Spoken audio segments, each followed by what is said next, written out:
All right, let's dive in. Today we're heading south of the border, but not for a vacation. We're talking asylum seekers in Mexico. Definitely a timely topic. It is.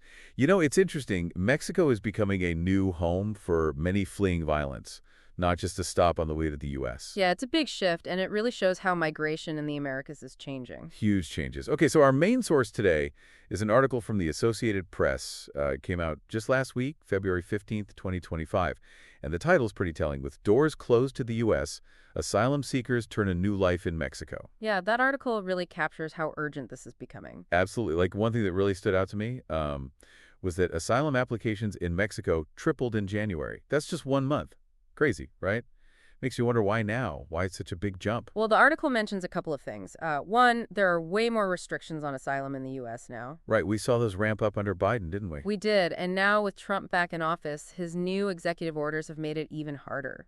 Can you break down those executive orders a bit? What exactly are they changing? Sure. So they've expanded the Remain in Mexico policy. Basically, asylum seekers have to wait in Mexico while their cases go through U.S. courts. And that takes? Forever. I mean, months, even years sometimes. And in the meantime, they're stuck.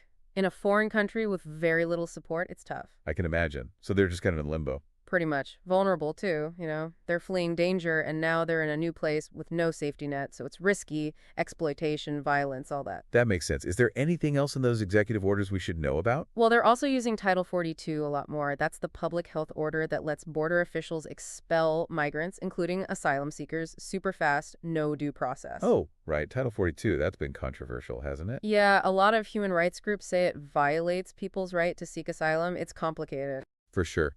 So the article talks about this woman, Angelica Delgado. She's 23, an architect from Cuba.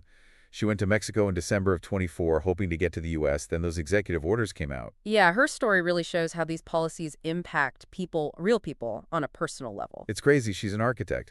But she's washing dishes in Mexico City because they won't recognize her credentials.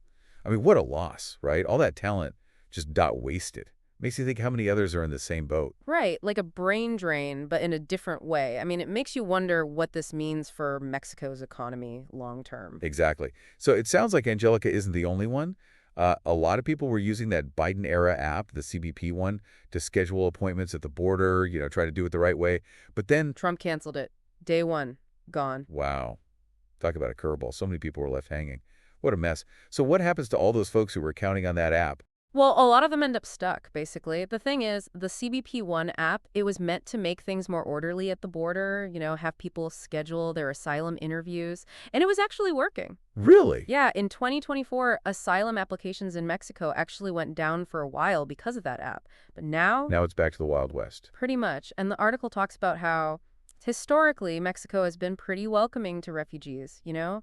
But can they handle this? I mean, it's a huge influx of people. It's got to be putting a strain on their resources. Oh, absolutely. Housing, social services, the whole system. The article says they can only process like a few hundred applications a day. So with all these new people. The backlog is insane. Huge backlog. I mean, imagine, you know, it's like your small town suddenly becomes the hottest tourist destination overnight. No space, no resources. Exactly. Not enough of anything. But to be fair, it seems like Mexico is trying to step up, you know. The article mentions that President Sheinbaum increased funding for agencies dealing with migration and asylum. So they're taking it seriously.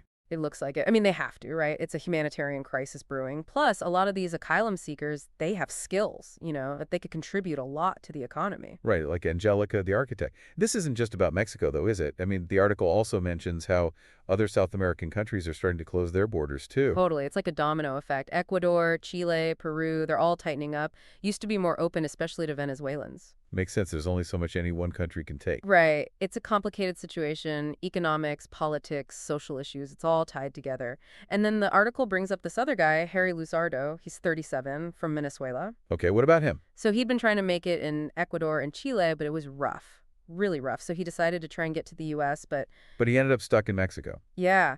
And get this, he actually said he felt more welcome in Mexico than he did in those other countries. Wow, really? Yeah, he talked about finding work, meeting other Venezuelans, actually starting to rebuild his life.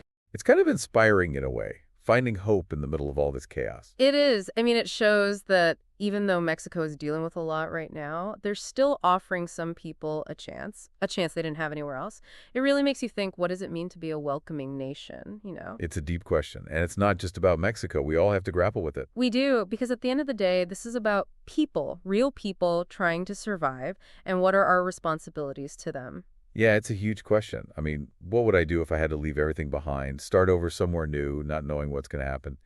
It's tough. Yeah, you really see the human side of things in these stories. It's not just statistics or policies. These are real people caught in the middle of all this. And Mexico, they're at a crossroads, aren't they? I mean, do they welcome all these people, try to make it work?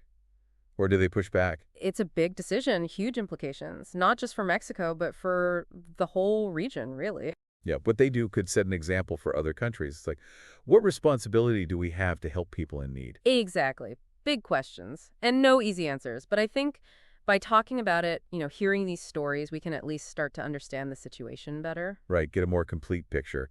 So what about you, dear listener? What are you thinking? Does this change how you see things? We want to hear from you. This is a complex issue, but the more we talk about it, the more we learn, the better equipped we are to, figure things out. Absolutely. Well, I think we've covered a lot today. And one thing's for sure, this story is far from over. Definitely not. The U.S. tightening asylum policies, it's having a major impact on Mexico, creating challenges, but also opportunities. And it's important to stay informed, keep learning about this, because what happens next, it affects all of us. It really does. Our choices as individuals and as a society, they're going to shape the future of migration, not just in the Americas, but everywhere. So let's recap. What are the big takeaways here? Well, the asylum situation is changing fast. Mexico is becoming a major player, and everything the U.S. does has ripple effects across the whole region. Yeah. And in all of this, it's crucial to remember the human element, the personal stories.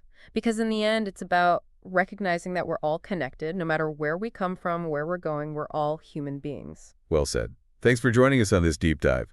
We'll keep exploring these issues, keep you updated, keep the conversation going. Until next time, keep learning, keep asking questions, and most importantly, keep an open mind.